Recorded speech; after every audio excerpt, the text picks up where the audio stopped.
Saludos amazónicos, bienvenido, bienvenida a una emisión más de Palabra Amazónicas. Estamos aquí nuevamente desde esta joya de la capital de todos los y las ecuatorianas, el Jardín Botánico de Quito, al cual agradecemos en la figura de sus directivos por permitirnos grabar en este espacio que nos recuerda un poco a nuestra selva, ¿no? A nuestra Amazonía. Estamos este día con un día de sol, cargado de sol y cargado también de visitantes, porque este es un espacio público, así que lo que están oyendo de fondo, estas risas de niños y niñas, son pues los colegios y las escuelas que vienen a visitar este espacio.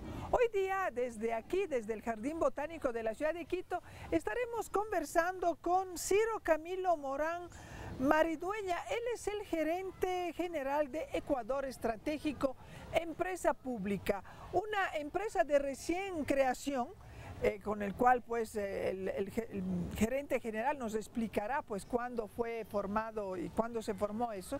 Pero primero quiero que conozcan un poco el currículum vitae del gerente general de Ecuador Estratégico. Es abogado de profesión, estudió además una licenciatura en Ciencias Sociales y Políticas en la Universidad Católica de Santiago de Guayaquil, posee una especialización y diplomado superior en el sistema jurídicos y protección de los derechos humanos. Actualmente es candidato a máster en gobernanza energética en la Facultad Latinoamericana de Ciencias Sociales Flaxo. Habla 3 idiomas, alemán, inglés y portugués. Y actualmente pues tiene esta responsabilidad de gerenciar a esta empresa pública Ecuador Estratégico. Así que bienvenido, señor gerente Ciro Morán, ¿no? Muchísimas gracias por haber aceptado nuestra invitación aquí la televisión pública en este espacio Palabra Amazónica, que es un espacio donde queremos reflexionar sobre lo que sucede en la Amazonía y las instituciones que trabajan en la Amazonía, a pesar que Ecuador Estratégico no es solo para la Amazonía, pero mucha de la inversión que hace es en la región amazónica ecuatoriana. Así que para enmarcarnos un poco en el tema, vamos a ver un reportaje que hemos preparado y de allí pues empezamos con las preguntas. Un mendigo sentado sobre un saco de oro. Una frase que de alguna manera explica la realidad que vivían las comunidades en la región amazónica. ¿Por qué?, se preguntarán. Las políticas petroleras de gobiernos pasados permitían que en las transnacionales se lleven el 80% de las utilidades generadas por la actividad petrolera. El otro 20% ni siquiera era invertido en obra social, es decir, el dinero no llegaba a las comunidades. Ante esta realidad, a los habitantes de las comunidades de la región amazónica no les quedaba otro camino, es decir, exigir compensaciones a las empresas operadoras privadas. Estos pedidos se reflejaban en dádivas, como por ejemplo, echar petróleo a un camino para que no se levante el polvo, o pintar la pared de una escuela. Mientras tanto, las ciudades de la Amazonía se sumían en la pobreza. Durante décadas, los pueblos amazónicos permanecieron olvidados. Sin embargo, en 2010, el actual gobierno cambió las reglas del juego. Una serie de reformas a la ley de hidrocarburos y a la ley de minería permiten que el Estado reciba el 80% de las rentas petroleras y el 52% de las regalías provenientes de la actividad minera. No es todo. Gracias a estas reformas, ahora el 12% de las utilidades y excedentes petroleros y mineros se destina al desarrollo de las comunidades cercanas a los proyectos estratégicos. La entidad que se encarga de materializar esta política pública del gobierno se llama Ecuador Estratégico, institución creada en 2011. Esta empresa planifica, ejecuta y evalúa proyectos y obras que buscan un desarrollo integral en estos sectores. Sin embargo, los principales detractores de la obra ejecutada por Ecuador Estratégico califican su trabajo como una maquinaria de poner concreto. En respuesta, Ecuador Estratégico asegura que las obras son articuladas y socializadas de manera conjunta con los gobiernos locales. A diferencia de las petroleras privadas, que solo buscaban contentar a los habitantes de las comunidades, las obras que ejecuta Ecuador Estratégico tienen un horizonte. es decir, buscar el buen vivir de los habitantes de las comunidades, a través del desarrollo del talento humano, mejorar las condiciones de vida de las personas, democratizar y garantizar el acceso a los servicios básicos, dotar de infraestructura a las instituciones educativas. Un ejemplo es la comunidad del Milenio de Pañacocha. En este lugar se edificaron 63 casas, cuenta con una unidad de policía comunitaria, parques, juegos infantiles e inclusive un centro educativo con toda la infraestructura necesaria. Solo en la Amazonía, Ecuador Estratégico ha invertido un total de 518 millones de dólares en obras como viviendas, unidades y comunidades del milenio, telecomunicaciones. Mi nombre es Juan Carlos Figueroa y les doy la bienvenida a un nuevo programa de Palabra Amazónica. Muy bien, entonces hemos visto este reportaje que nos ubica un poco en lo que es Ecuador Estratégico. Hablemos entonces, ¿por qué nace Ecuador Estratégico, señor gerente? Bueno, antes que todo, muchas gracias por la invitación. Es un gusto poder conversar con usted y también informar a la ciudadanía sobre lo que estamos haciendo como Ecuador Estratégico. En el 2007, cuando el presidente Rafael Correa empezaba a conocer los proyectos de los sectores estratégicos con los que contaba el país, se empezó a dar cuenta de una situación bien lamentable e incluso muy contradictoria. Junto a un proyecto hidroeléctrico que para su construcción había implicado una inversión de cientos de millones de dólares y que durante su operación también tenía muchos ingresos económicos, la comunidad más cercana o las comunidades más cercanas no tenían luz. Entonces era inexplicable para una persona como el presidente Correa cómo un proyecto hidroeléctrico que se supone que está justamente para generar y brindar electricidad no podía ni siquiera servir a las comunidades pequeñas que estaban más cercanas a dichos proyectos. Y en los sectores estratégicos sucedía lo mismo, o en los demás sectores estratégicos, petróleo, minería. Fíjese, por ejemplo, que a pesar de que durante 40 años, desde la Amazonía, al país se le brindó con ingentes recursos económicos provenientes de ese recurso natural, de las regiones del país, la de mayores índices de pobreza, también la Amazonía. Entonces era una paradoja que tampoco podía tener una explicación sana y tenía que cambiar eso. Cuando en ese entonces era ministro coordinador de los sectores estratégicos, el actual vicepresidente de la República, Jorge Glass, propuso hacer un programa Ecuador Estratégico. ¿Y qué era lo que buscaba este programa que luego se convirtió en lo que hoy es la empresa pública Ecuador Estratégico?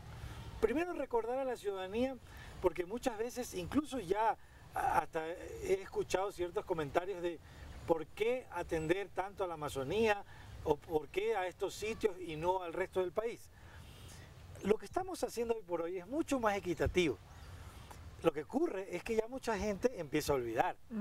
Antes existía el 15% de las utilidades de las operadoras petroleras para los trabajadores, para pocos trabajadores. ¿Qué menos equitativo eso que lo que se está haciendo hoy por hoy?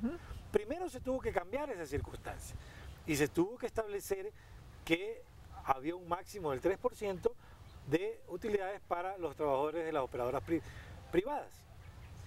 Y el 12% del excedente es lo que hoy justamente ingresa al presupuesto de Ecuador Estratégico para poder hacer este tipo de obras. Entonces, ¿qué más equitativo que la situación anterior?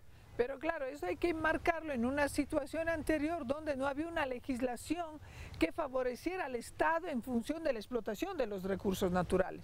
Las otras eran leyes que prácticamente le servían en bandeja de plata a las empresas que invertían acá todas las ganancias. Y nosotros como que muchas gracias por explotar nuestro petróleo y por llevárselo.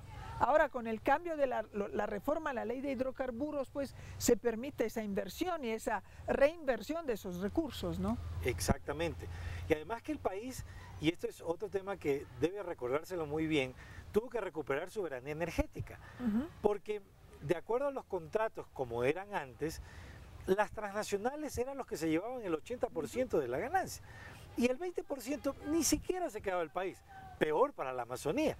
Ese 20% incluso hasta por ley, ese otro tipo de leyes incluso, más bien lo que decían, guárdese para garantizar y pagar deuda externa. Los fondos FEIREPS y compañía. Hoy por hoy hemos tenido que transformar eso y ahora sí el 80% queda en beneficio del país y solo el 20% para las operadoras privadas.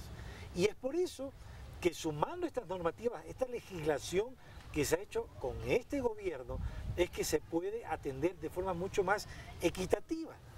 Y qué mejor que hacer estos trabajos justamente donde más abandono hubo.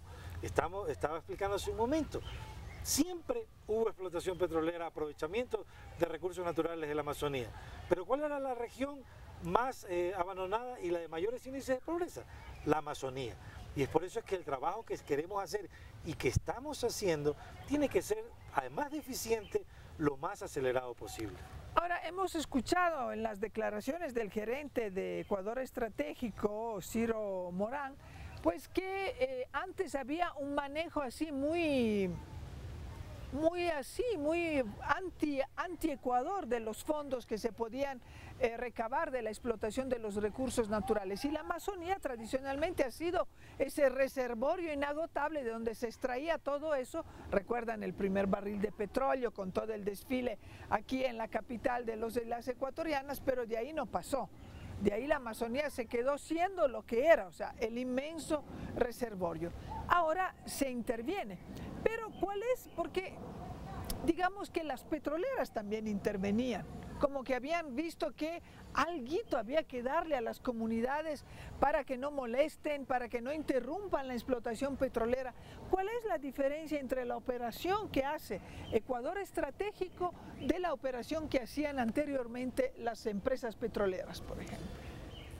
En primer lugar, que ese tipo de contribución o de compensación social, si le podemos llamar de esa forma a lo que realizaban las operadoras privadas, no buscaban ningún desarrollo en las comunidades o en los cantones que estaban aledaños. Simplemente, exactamente como usted lo manifiesta, lo que buscaban simplemente era no tener una molestia.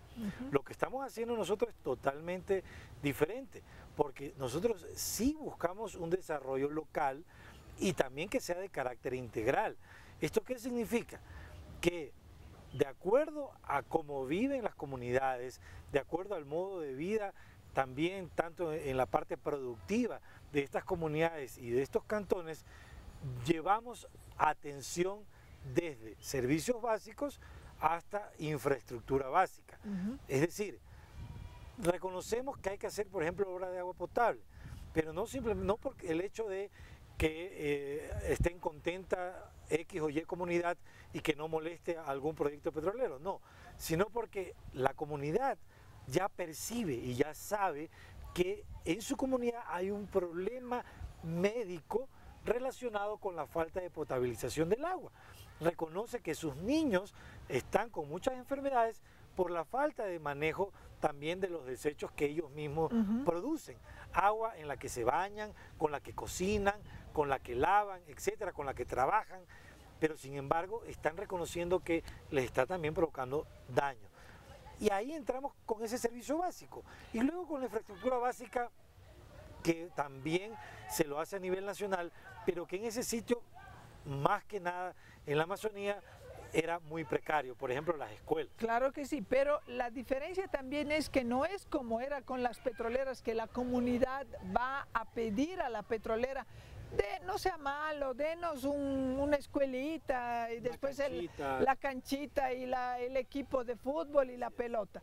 ¿Cómo trabaja Ecuador Estratégico? Porque Ecuador Estratégico es empresa pública, o sea, implementa una política pública en la región amazónica ecuatoriana y donde hay proyectos estratégicos del Ecuador entero. Correcto. Lo primero que debe saber la ciudadanía es que en estas comunidades, por más pequeñas que sean, hay una estructura, hay un sistema orgánico que lleva a cabo la propia comunidad para designación de autoridades, de dirigentes, y con ellos son los que con más cercanía trabajamos, de tal forma que hay que escuchar de parte y parte aquello que hace falta en la comunidad. Indudablemente que en muchas de ellas todavía persiste el queremos la canchita, o queremos un coliseo, o queremos que nos ayude con, como usted decía, con los uniformes para un equipo de fútbol, para un campeonato, en fin. Hasta el quintal de arroz. O para que nos financie, exacto, o para que nos financie una fiesta y ese tipo de cosas. Pero eso también es el trabajo recíproco de socialización, de aprendizaje mutuo que hay, y la ventaja y la satisfacción que tenemos nosotros es que eso está cambiando. Y tal vez eso es lo que no sabe mucha de la ciudadanía del resto del país. Hoy por hoy, la mayoría donde vamos, lo primero que piden es escuela. Lo primero que piden es el agua potable. Servicios básicos. Y también quieren contar con vivienda digna. De tal forma que ya existe esa cultura de percibir cuál es la necesidad para su desarrollo. Ellos no se quieren ver distintos, no es que se quieren ver como un quiteño, como un guayaquileño, como un cuencano, ellos se quieren ver como shuar, como ashuar, como guarani, como quichua, pero no por eso su comunidad no debe tener agua potable, no por eso no deben tener una escuela digna, no por eso no deben contar con un acceso a salud, con un centro de salud. Entonces la metodología es que la comunidad habla con el representante de Ecuador Estratégico, presenta los proyectos y Ecuador Estratégico invierte, no se dan los fondos directamente a la comunidad. Así es, los fondos son administrados directamente por Ecuador Estratégico, pero los insumos para todos los proyectos es del trabajo constante que estamos haciendo con ellos. Y es un trabajo constante. De todas las 11 nacionalidades en la Amazonía ecuatoriana, hemos contabilizado que son más de 1.100 comunidades. El trabajo constante, ¿qué significa? Que ya al día de hoy nosotros hemos visitado a más de 300 comunidades. Yo mismo he estado ahí. Yo mismo he estado en las comunidades guaraníes, con los andúa, con los quichua y obviamente también en comunidades que corresponden a mestizos o a colonos. Y hemos conversado y hemos estado ahí, hemos escuchado qué es lo que ellos quieren, qué están visionando, cuáles son sus aspiraciones. Da gusto conversar, por ejemplo, con el responsable de los profesores en la escuelita tal como la tienen ahora, que no tienen pupitres, que no tienen pizarra, que las escuelas ya se les cae, y escucharlos con esa ambición de querer tener una escuela completa para poder dar una educación y una oportunidad a sus demás compañeros, niños, niñas, jóvenes. Esa oportunidad les determinará si ellos continúan en la pesca, continúan en la cacería, continúan en la agricultura, pero también a lo mejor alguno de ellos quiere ser doctor. A lo mejor alguno de ellos quiere ser antropólogo, abogado. Es decir, esa es la oportunidad que le queremos dar sin imponer, escuchando cuál es la visión que también tienen ellos y si es una satisfacción, si es un gusto. Por ejemplo, hay una escuela del milenio en toda la selva, a la cual solo se puede ir en avioneta o cuando es navegable el río por el río. Me refiero a la comunidad del milenio en Toñampare, justamente que es una comunidad guaraní. Funciona una escuelita ahí. Ahí estaban los niños, las niñas, y hasta ellos perciben lo que está por venírseles, porque ya ven la obra, cómo está quedando. Luego, visitando otra comunidad quichua, donde en la parroquia Guano, del Cantón Tena, por ejemplo, los más emocionados los niños, que si mal no recuerdo me decían, Yachanahuasi Millennium, Yachanahuasi Millennium, que quiere decir la escuela del milenio. Y claro, eso da satisfacción para que un niñito de 4 o 5 años exija o pida con tanta ambición ese tipo de cosas. Quiere decir que los adultos también saben que eso les va a dar una oportunidad y un mejor vida. Entonces, hablemos un poco, señor gerente, de estas líneas de inversión y ahí enlacemos también cómo se financia Ecuador Estratégico. ¿En qué líneas trabaja y de dónde saca el dinero Ecuador Estratégico para toda esta inversión? Bien, la ventaja de ser una empresa pública y de contar con herramientas jurídicas como la ley de empresas públicas, la ley de contratación pública y nuestro decreto de creación, el decreto ejecutivo que suscribió el presidente Rafael Correa, permite que podamos intervenir en muchas áreas. No nos limitamos solamente a hacer escuelas o centros de salud o el tema de agua potable, sino que podemos hacer múltiples obras. Obras que incluso a veces quien no conoce la realidad de los amazónicos hasta la puede llegar a criticar, como por ejemplo la construcción de un parque. Pero cuando escuchan la explicación del Parque Joya de los Hachas, por ejemplo, que ahí en ese sitio, el parque lineal, en ese sitio lo que había era un tubo por donde pasaba petróleo y que lo que hacía era dividir una parte de la otra del mismo cantón. Hoy por hoy lo que tienen más bien es un parque que los une y al cual pueden ir a divertirse, pueden ir a pasear, a hacer deporte. Es una maravilla. Y ese tipo de obras, ok, no es saneamiento ambiental, no es una escuela, pero es necesario también. Y cómo les eleva la autoestima también a los amazónicos, que eso también es parte del trabajo que tenemos que hacer. Y las demás herramientas que tenemos nos permiten hacerlo rápido, porque esa también es otra disposición del presidente. Son décadas de abandono, décadas de retraso, que tenemos que hacer lo mayor posible para hacerlo con pasos acelerados. ¿Y de dónde provienen los recursos? Aquí es claro también que siempre lo hemos dicho, de esos proyectos estratégicos que además siempre han estado ahí. Lo que ocurre es que antes no les brindaba el beneficio que hoy sí les brinda. El tema petrolero, el tema minero. Hemos hablado que se reformó la ley de hidrocarburos para que el 12% de los excedentes alimente al presupuesto de Ecuador estratégico. Igualmente de la minería se establece en la normativa minera que el 60% de las regalías de ese sector también alimentan a Ecuador estratégico. Y también tenemos operadoras públicas como por ejemplo Petroecuador, Refinería del Pacífico, Petroamazonas, con quien también tenemos trabajos en conjunto, al igual que con el Banco del Estado. Son herramientas muy ágiles que nos permiten hacer todo lo que hemos hecho. Ya con el presupuesto y con la inversión de este año vamos a superar los 750 millones de dólares en inversión.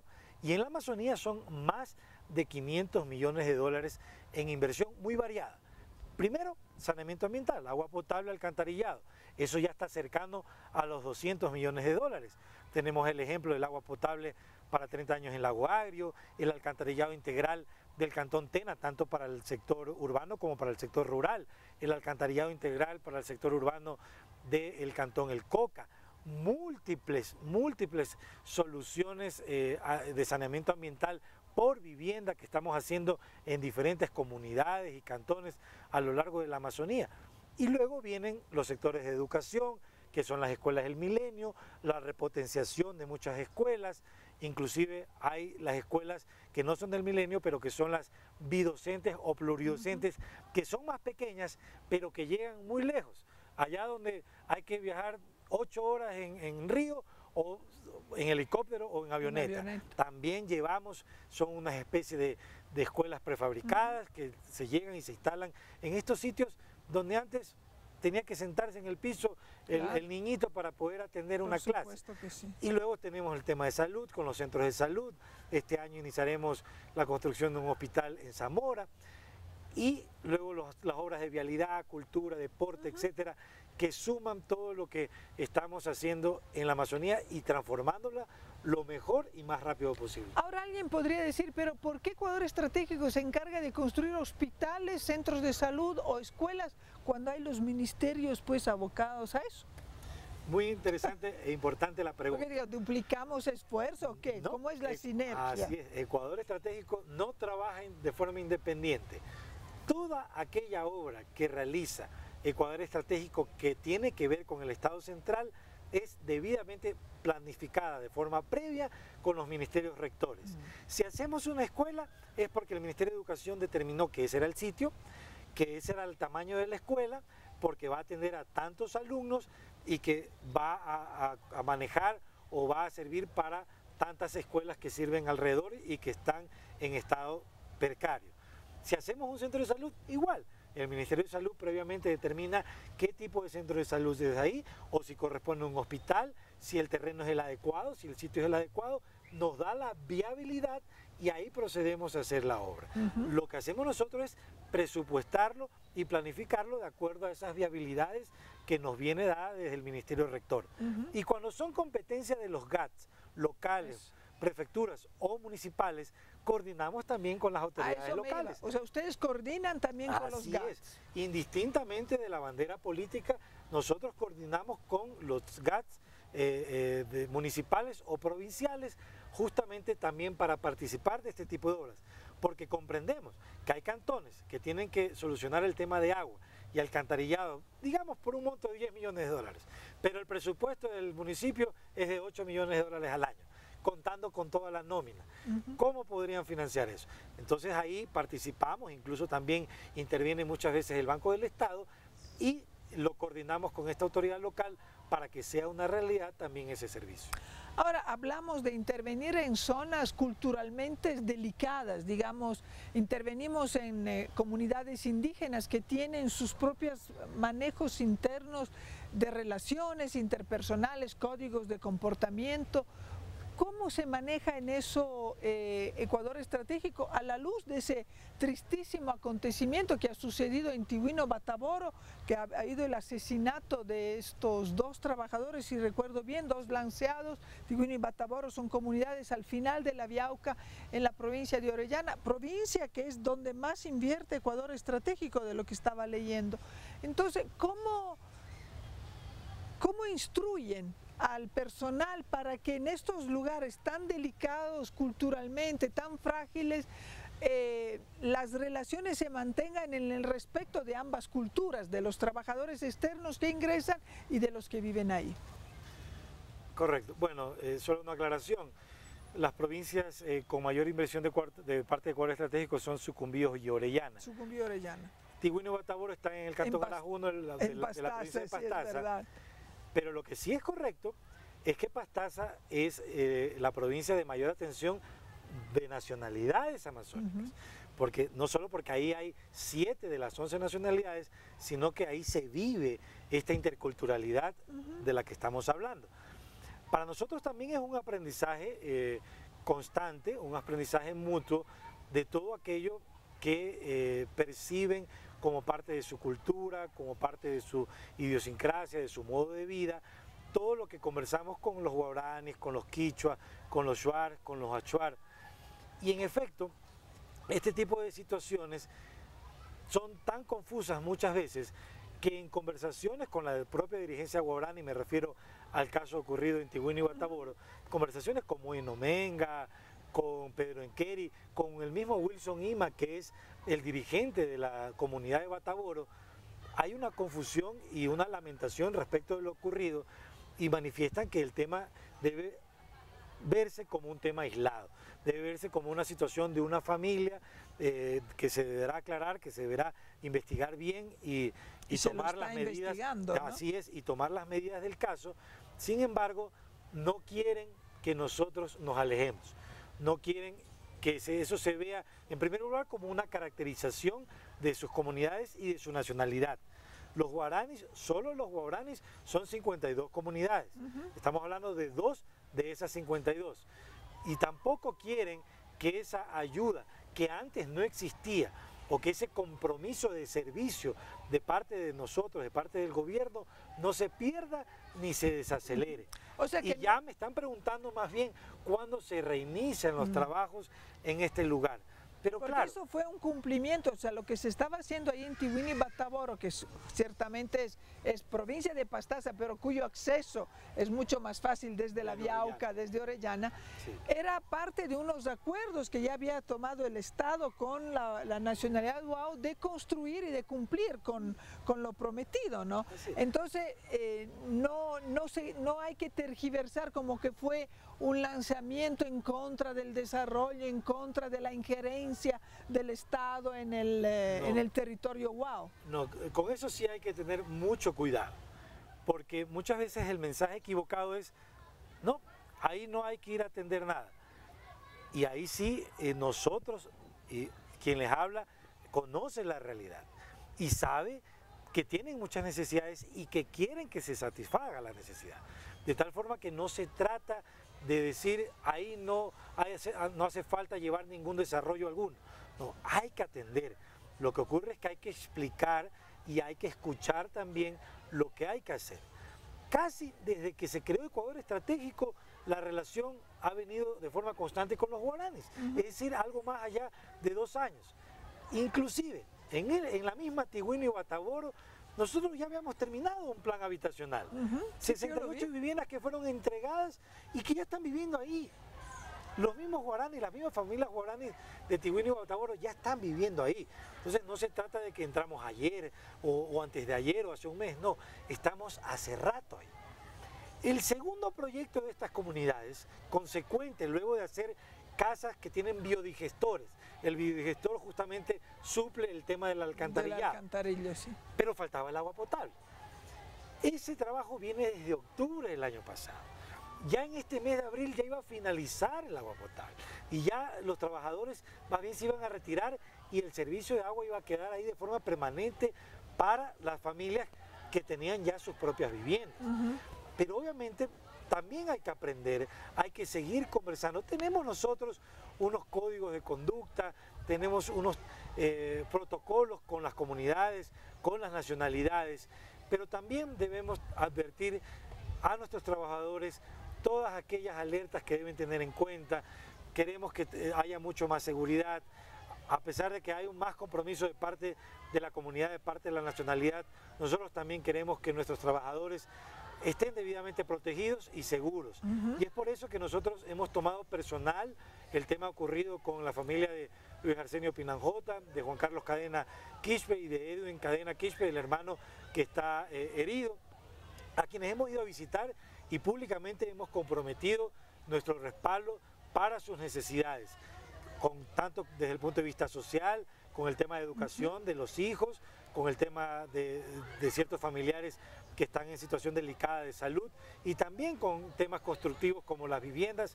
Hay un anhelo ahí de uno de los fallecidos que empezó a hacer su vivienda, están ahí las muestras de trabajo, hemos ido a verificar, hemos ido a visitar. Incluso sabemos por qué lo quería hacer ahí y cuál era su anhelo. Ahí tiene una vista preciosa hacia el aeropuerto de Quito y quería durante las noches ver las luces, ver los aviones, en fin. Y hemos visto, estamos haciendo el análisis de suelo para hacer esa obra realidad ahí y que puedan estar cómodamente sus familiares. Es decir, es un tema que lo hemos tomado también el personal porque al igual que el servicio que damos nosotros como funcionarios de Ecuador Estratégico, ellos también estaban dando un servicio social que era el tema del agua potable. Un episodio lamentable pero aislado que no representa nada más que eso. Un episodio lamentable, pero que no pone en tela de juicio el accionar de la empresa pública Ecuador Estratégico en ese lugar específico que se llama Tiguino y Bataboro, final de la Vía Auca, en la provincia de Pastaza, pero cuyo acceso es mucho más fácil, como decíamos, desde la provincia de Orellana. Estamos conversando con Ciro Morán, gerente general de Ecuador Estratégico, empresa pública, desde el Jardín Botánico de Quito, pues como dice aquí, un espacio maravilloso para la contemplación y divertido para la recreación y excelente para hacer programas como Palabra Amazónica, que nos recrea un poco el entorno de nuestra querida y bella región amazónica. Ahora, en términos porcentuales, ¿cuánto se invierte en la región amazónica versus el resto de actividades que hace Ecuador Estratégico? Porque en Esmeraldas también, con el tema refinería, han hecho una inversión importante también allí. Más del 70% del presupuesto de Ecuador Estratégico es para la Amazonía.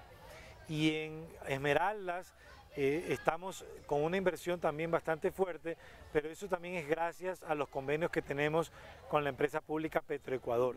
Y justamente mencionabas hace un momento el tema de cuando llegó el primer barril de petróleo, en la época de Rodríguez Lara, en la década del 70. ¿Y qué beneficio tuvo Esmeraldas? ¿Qué beneficio tuvo Esmeraldas? Sí. Ninguno.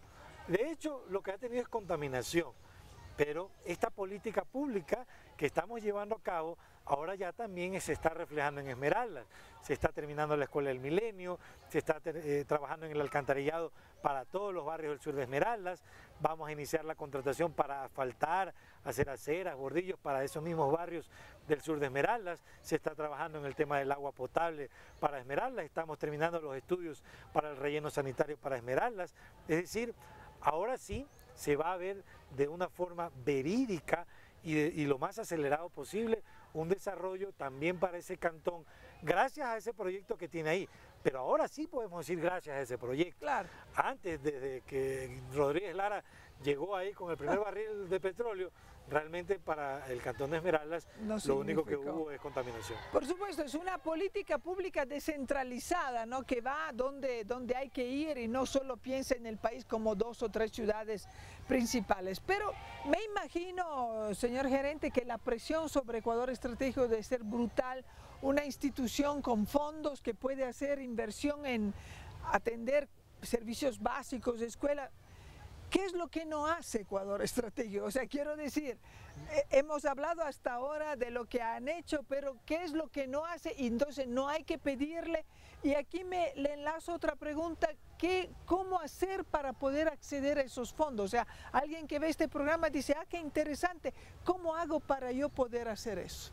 Es muy interesante e importante la pregunta, porque me permite explicar algo que tal vez no conoce la ciudadanía del resto del país respecto de la Amazonía. Este abandono de décadas implica que todavía falta mucho por hacer. Claro. Que hemos hecho bastante, pero falta mucho por hacer. Y nosotros sí hablamos con conocimiento.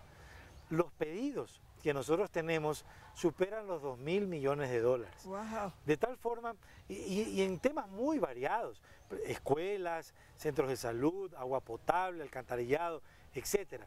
De tal forma que sabemos que no podemos desacelerar nuestro trabajo. Y es por eso también la importancia cuando el gobierno tiene que tomar decisiones complicadas, complejas, pero que las toma. Pero porque está pensando justamente en atender este tipo de cosas. Porque sabe que no solamente Ecuador Estratégico, sino también muchas otras entidades, muchos otros ministerios requieren de recursos para poder atender en temas de servicios básicos. Estamos hablando de agua potable, señores, estamos hablando de alcantarillado, estamos hablando de escuelas. Eso es lo que queremos hacer en la Amazonía y en toda la Amazonía, como lo estamos como lo estamos haciendo desde hace tiempo atrás. Pero para ello requerimos de más recursos. Y es por eso que como Ecuador Estratégico respaldamos muchísimo estas decisiones de nuestro presidente Rafael Correa, por ejemplo, del aprovechamiento de los bloques del ITT, porque de acuerdo a los cálculos que hemos realizado, es muy probable que Ecuador Estratégico cuente con algo así como con 200 millones de dólares adicionales para su presupuesto gracias a los recursos que pueden provenir de estos bloques. Y de tal forma que ese proyecto de atender a la Amazonía se pueda atender de forma mucho más acelerada. De hecho, nosotros tenemos un plan amazónico, trabajado con las 11 nacionalidades amazónicas, Quichua, Shuar, Achuar, Secoya, Siona, Cofán, Andoa, Guaraní, etcétera. Plan amazónico que supera los 1.000 millones de dólares. Solo el tema de nacionalidades amazónicas. No estoy hablando aquí de cantones, ni de poblaciones colonas o mestizas. Solo el tema de nacionalidades amazónicas. ¿Y cuál es el principal eje de atención en ese plan? Agua potable. El segundo eje, vivienda digna. El tercer eje, por ejemplo, temas como lo de las pistas, para que estén más seguras, que hayan más pistas, inclusive para que ellos puedan salir o regresar a sus comunidades. Y luego también aquello que hemos mencionado con el tema de las comunidades del milenio. Tratar de llegar con comunidades del milenio más cercanas a sus realidades, sí, pero que implican servicios básicos, infraestructura básica y también vivienda digna. Y claro, nosotros para poder continuar con este trabajo tenemos que trabajar mucho de la mano con los sectores estratégicos.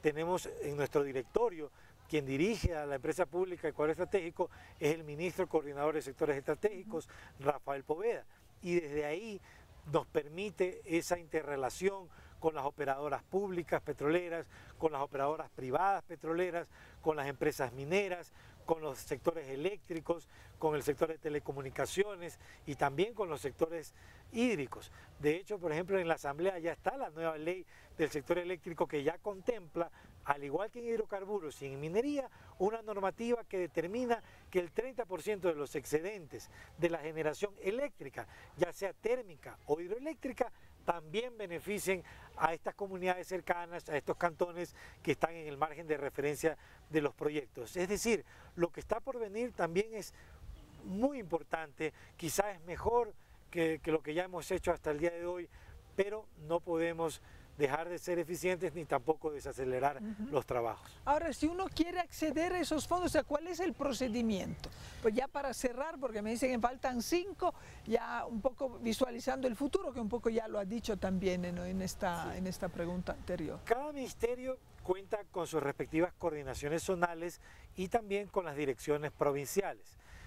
Es importante que la autoridad local, que las juntas parroquiales, de hecho, me olvidé mencionar, trabajamos muchísimo con las juntas parroquiales también.